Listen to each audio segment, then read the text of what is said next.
Assalamualaikum warahmatullahi wabarakatuh. Perkenalkan, nama saya Nurul Lailatul Maulidia dari Prodi Akuntansi Universitas Muhammadiyah Gresik. Di sini saya akan melaksanakan KKN secara mandiri, yaitu dengan metode daring dengan memberikan pelatihan atau edukasi tentang model kartu akuntansi sederhana bagi UMKM ternak kambing. Semoga bermanfaat dan silakan disimak videonya. Model kartu akuntansi sederhana usaha ternak kambing. Kenapa saya memilih usaha ternak kambing? Banyak kan para peternak ini kan minim akan pengetahuan tentang transaksi atau pencatatan tentang transaksi.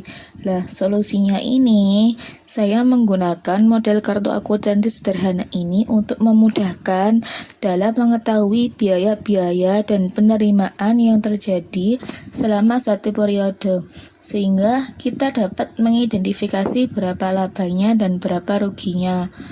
Sebelum melakukan pencatatan pada model kartu akuntansi sederhana ini, ada kalanya mengetahui pos penting transaksi dalam akuntansi, sehingga memudahkan mengelompokkan akun-akun yang sesuai untuk mencatat transaksi tersebut. Selain itu, identifikasi biaya penggemukan ternakan kami itu termasuk dan dapat digolongkan sebagai biaya perolehan yang timbul selama proses penggemukan sampai dengan menentukan berapa harga jual yang tepat untuk sebuah produk ternak tersebut. Nah, arti penting biaya pokok perolehan penggemukan kambing. Kenapa biaya pokok perolehan ini sangat penting? Karena biaya pokok perolehan ini harus mengcover semua biaya, sehingga kita tepat dalam penetapan harga jualnya dan dapat mengidentifikasi berapa laba atau ruginya. Nah, unsur-unsur biaya penjualan ini terdiri dari biaya bibit, biaya perawatan, biaya tenaga kerja, dan biaya overhead. Kemudian ada penentuan biaya yang berhubungan langsung dengan ternakan dan biaya yang tidak berhubungan langsung dengan ternakan. Terus baru kita buat menggunakan kartu akuntansi sederhana ini untuk memudahkan dalam pencatatannya. Setelah itu kita melakukan perhitungan total biaya pokok perolehan. Nah, kalau sudah perhitungan biaya pokok perolehannya sudah selesai, baru kita dapat menyusun laporan laba ruginya. Unsur-unsur biaya pokok penjualan ini ada biaya bibit. Nah, biaya bibit ini tergantung berapa jumlah bibit yang dibeli di pasar hewan atau peternak yang berdasarkan jenis, berat dalam satuan kilogram, serta fluktuasi harga pasar. Kan terkadang fluktuasi harga pasar kan kadang tinggi, kadang rendah. Itu kan tergantung oleh permintaan juga penawarannya kan. Nah, kemudian ada biaya perawatan. Biaya perawatan ini biaya yang habis dalam rangka penggemukan kambing, dan yang tergolong biaya perawatan ini seperti biaya pakan, konsentrat padat dan cair, kemudian ada obat dan suplemen juga. Nah, yang selanjutnya itu ada biaya tenaga kerja. Nah, ini yang menjadi pokok penting pembahasan kita. Kenapa? Karena seringkali para peternak ini, meskipun dia memberikan tenaganya dalam perawatan itu, dia secara sukarela, dalam artian kita kerja bakti. Nah, itu yang salah. Seharusnya upah tenaga dalam perawatan ini perlu dibebankan meskipun dilakukannya secara mandiri. Nah, itu gunanya untuk apa? Untuk penentuan harga perolehan kambing tersebut. Kemudian ada biaya overhead. Biaya overhead itu biaya lain yang dibebankan untuk mendapatkan bibit ternakan. Nah, yang tergolong dalam biaya ini adalah seperti biaya penyusutan investasi, biaya listrik, biaya sewa kendaraan dan transportasi, dan yang terakhir ada biaya akomodasi makan dan lain-lain. Nah, baru kita dapat menentukan biaya langsung yang berhubungan dengan ternakan. Apa aja biaya yang berhubungan langsung dengan ternakan? Yang ada biaya bibit, biaya perawatan, biaya tenaga kerja, dan biaya overhead. Nah, kenapa biaya ini disebut biaya variabel? Karena biaya ini langsung berhubungan dengan ternakan. Nah, kemudian tadi kan yang berhubungan langsung. Nah, ini yang tidak berhubungan langsung itu namanya biaya tetap. Kenapa biaya tetap? Karena biaya ini tidak langsung berhubungan dengan ternakan. Karena untuk biaya luarnya seperti biaya investasi awal buat kandang ternak, mesin, peralatan ternak, dan diesel. Nah, terus kemudian ada biaya pemasaran dan administrasi umum. Nah, ini gaji karyawan pengiriman. Kemudian ada biaya administrasi umum seperti biaya perizinan. Kemudian ada BBM atau oli. Nah, baru kita membuat perhitungan harga pokok perolehan. Karena ini yang paling krusial untuk menentukan berapa harga jual yang tepat untuk sebuah produk tersebut, sehingga kita tidak mengalami kerugian. Nah, ini perhitungannya untuk asumsi 1 bulan. Misalnya kita punya saldo awal ternak itu kan 5 ekor dengan akumulasi harga 3.700.000. Nah, berarti kan totalnya 18.500.000. Kemudian ada pembelian bibit, kita misalnya 24 ekor dengan harga 2.250.000, maka totalnya yaitu 54 juta. Nah, ini sewa kendaraan ini perlu dibebankan untuk mengetahui berapa harga pokok perolehannya. Itu harus dibebankan juga. Dan termasuk biaya variabel. Nah, selain itu biaya variabel seperti biaya pakan. Pakannya itu ada 3, pakan pokok, pakan padat, dan pakan cair. Terus ada obat dan suplemen. Pembelian ini ditambah biaya-biaya variabel ini dan ditambah dengan saldo awal ternak tadi, itu akan disebut dengan harga perolehan selama satu periode dengan total Rp81.350.000. Nah, bagaimana cara kita menentukan harga jual produk? Nah, itu penentuan harga jual produk ini berdasarkan bobot kambing setelah penggemukan dan bergantung juga lama periodenya.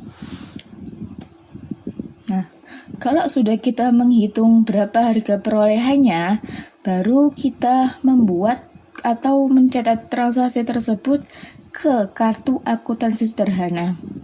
Apa sih kartu akuntansi sederhana itu? Nah, kartu akuntansi sederhana ini memudahkan dalam pencatatan ketika menggolongkan ke sebuah akun.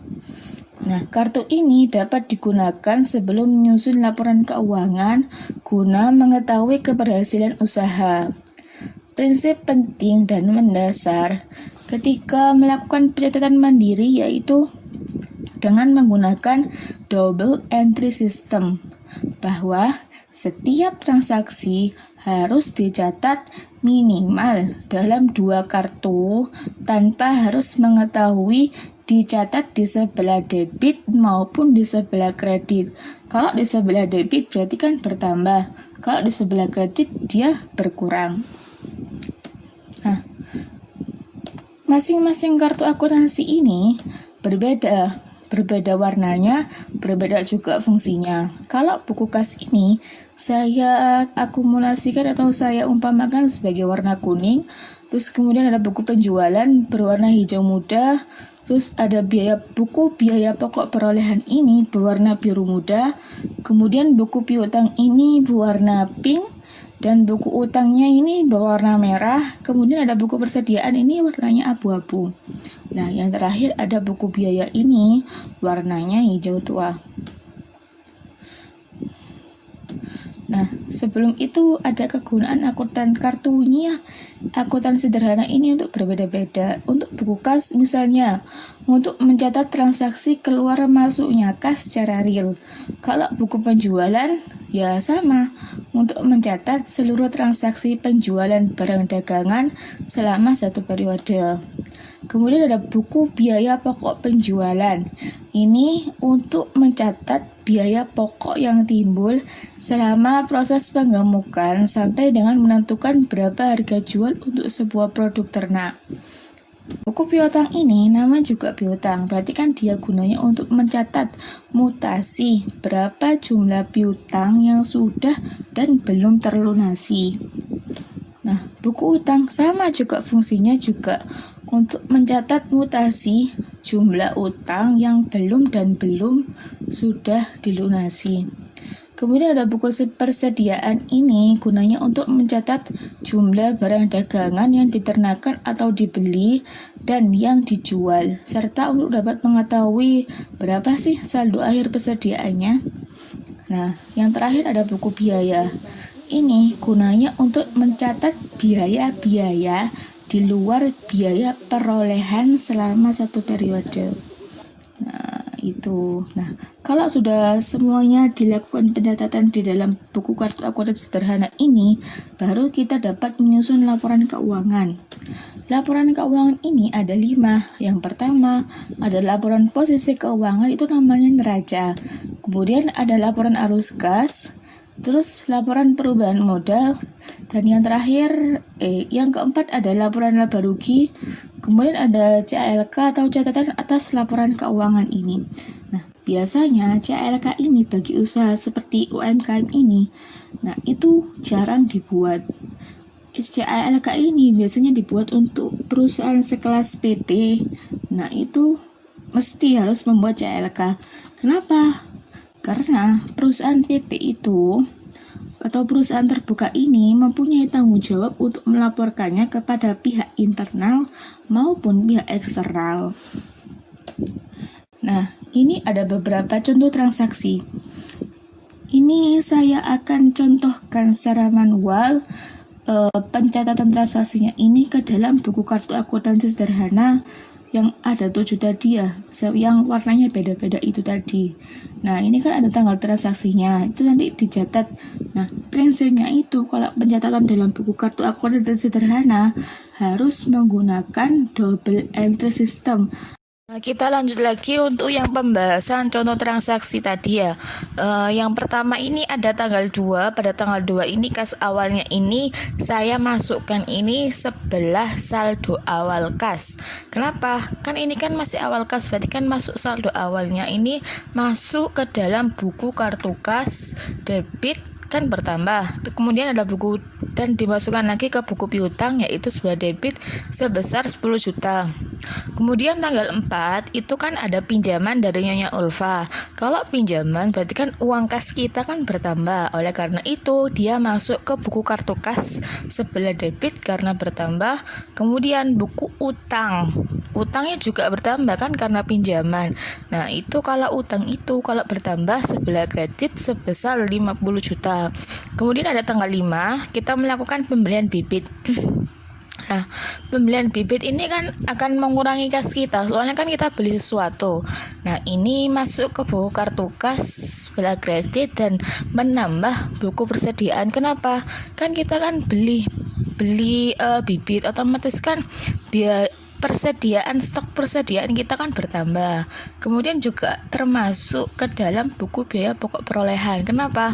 Karena pembelian bibit ini perlu dibebankan juga untuk mengetahui berapa besar biaya pokok perolehannya. Nah, ini sebesar 42 juta. Nah, konsep awal tadi kan kalau double entry system kan minimal dicatat dalam 2 kartu. Kalau misalnya 3 itu enggak apa-apa. Kemudian tanggal 5 yaitu sewa kendaraan dan ongkos angkut pembelian. Nah, ini perlu dibebankan juga dan dimasukkan ke dalam buku kartu biaya pokok perolehan. Kenapa? Karena ini akan menambah biaya variabel. Terus dan juga masuk ke buku kartu kas sebelah kredit yaitu sebesar 1.250.000. Nah, kemudian tanggal 6 biaya pakan untuk sebulan. Ini pakannya ada 3 ya. Pakan pokok, konsentrat padat, konsentrat cair. Nah, ini juga termasuk biaya variabel yang perlu dibebankan sehingga masuk ke buku kartu biaya pokok perolehan dan masuk ke buku kas. Kan karena kita mengurangi untuk beli biaya pakan tadi kan otomatis kas kita kan berkurang. Makanya di sebelah kredit sebesar 5.400.000. Kemudian tanggal 12 yaitu pembelian obat dan suplemen. Nah, pembelian obat dan suplemen ini termasuk biaya variabel dan perlu dimasukkan ke buku kartu biaya pokok perolehan. Kemudian kan beli obat, otomatis kan berkurang kas kita, otomatis masuk ke buku kartu kas sebelah kredit sebesar 200.000. Kemudian tanggal 14 yaitu penjualan kambing PE 2 ekor dengan harga 3 juta. Dibayarnya 1.500.000, sisanya dibayar waktu pengiriman. Nah, kalau logikanya kita menjual, otomatis kan buku penjualan kita kan bertambah. Nah, itu masuk buku penjualan dan kan ada sisanya dibayar waktu pengiriman. Otomatis kan uang kita yang ada di konsumen atau di pelanggan itu belum masuk ke kita, itu diakui sebagai buku piutang atau diakui sebagai piutang. Makanya saya masukkan ke dalam buku kartu piutang sebelah debit. Nah, ini untuk buku kasnya kan dibayarnya cuma separuh, hanya 1.500.000. Kalau dibayar berarti kan uang kas kita kan nambah, otomatis buku kartu kas kita sebelah debit. Nah, kenapa ini berhubungan dengan buku persediaan? Jelas, karena kalau penjualan kan otomatis kan mengurangi stok persediaan. Nah, makanya dimasukkan juga ke dalam buku persediaan. Kemudian tanggal 15 yaitu ada penjualan 1 kambing senduro. Nah, ini kalau buku penjualan masuk, kenapa? Ya, tahu sendiri berarti transaksinya kan termasuk buku penjualan, makanya masuk ke buku kartu penjualan. Kemudian buku kas kan terima uang, otomatis buku kasnya juga bertambah sebelah debit. Nah, kalau pembelian otomatis penjualan itu kan berkurang juga stok persediaannya, otomatis juga perlu dimasukkan ke dalam buku kartu persediaan. Kemudian ada 5 kambing titipan. Nah, kalau 5 kambing titipan otomatis kan persediaan kita nambah. Nah, makanya dimasukkan buku stok persediaan kita. Nah, kan titipan berarti kan kita belum bayar. Nah, itu dimasukkan ke dalam buku utang. Kalau utang bertambah sebelah kredit sebesar 12.500.000. Nah, tanggal 19 yaitu dilakukan transaksi yaitu penjualan kambing 3 ekor. 3 ekor dengan harga 3.250.000. Kalau penjualan ini kan tidak ada keterangan dia bayar separuh atau enggak, berarti langsung dimasukkan ke dalam buku kartu kas sebelah debit dan buku penjualan sebelah debit, serta juga perlu dimasukkan ke buku persediaan untuk mengurangi stok persediaan awal. Nah, kemudian tanggal 20 penjualan kambing kepada Bapak Anto 2 ekor dan dibayar 4.500.000. Nah, kalau ini ya sama kayak tadi. Kalau kita menjual otomatis kan kita menambahnya di buku kartu kas penjualan.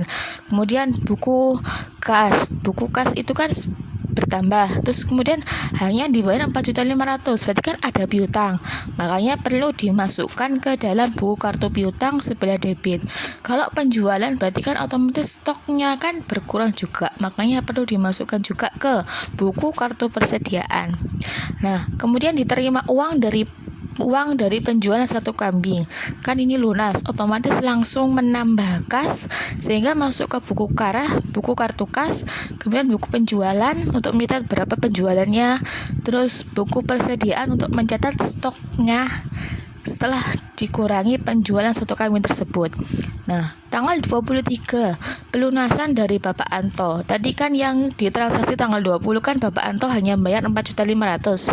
Sementara kurangnya itu 1.900.000. Nah, oleh karena itu kalau kita terima uang, otomatis buku kasnya kan bertambah sebelah debit dan kan pelunasan. Berarti kan piutangnya juga kan berkurang. Nah, kalau berkurang itu sebelah kredit. Nah, tanggal 23 sekarang beli oli, BBM dan akomodasi. Itu kan kalau beli berarti kan uang kas kita berkurang, makanya kita masuk buku kartu kas sebelah kredit dan buku biaya. Kenapa buku biaya? Karena ini bukan termasuk buku harga pokok perolehan, bukan termasuk biaya itu. Kemudian tanggal 23 yaitu pembayaran listrik dan air. Sama, kalau ini kan kita mau melakukan pembayaran otomatis kan kas kita berkurang dan biayanya juga bertambah. sebesar 200.000. Nah, tanggal 22 CV Abadi membeli 10 kambing seharga 2.900.000. Nah, ini masuk buku kas. Kemudian buku penjualan juga sebelah debit sama dengan contoh yang di atas. Kalau kita membeli, orang lain membeli ke kita, otomatis kan persediaan kita kan berkurang. Nah, itu perlu juga dimasukkan ke buku persediaan untuk mengetahui berapa stok persediaan yang masih ada. Sudah dimasukkan ke pos-pos buku dalam kartu akuntansi itu tadi, maka hasilnya akan seperti ini. Nah, ini ada buku kas.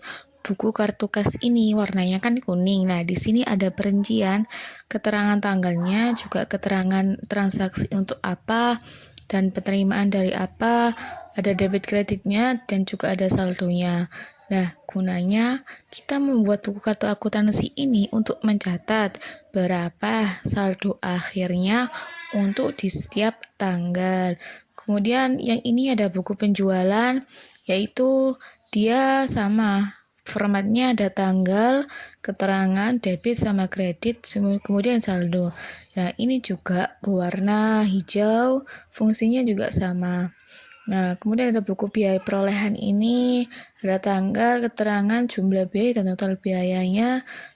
Ini untuk mengetahui biaya pokok perolehan di tanggal tersebut.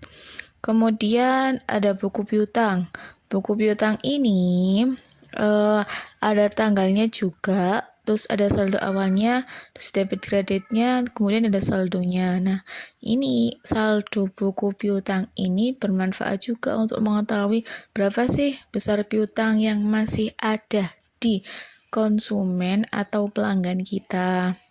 Kemudian ini ada buku utang, ini warnanya merah, dan buku persediaan ini warnanya abu-abu. Nah, ini gunanya kita buat buku persediaan ini untuk mengetahui jumlah stok pada tanggal tersebut ya.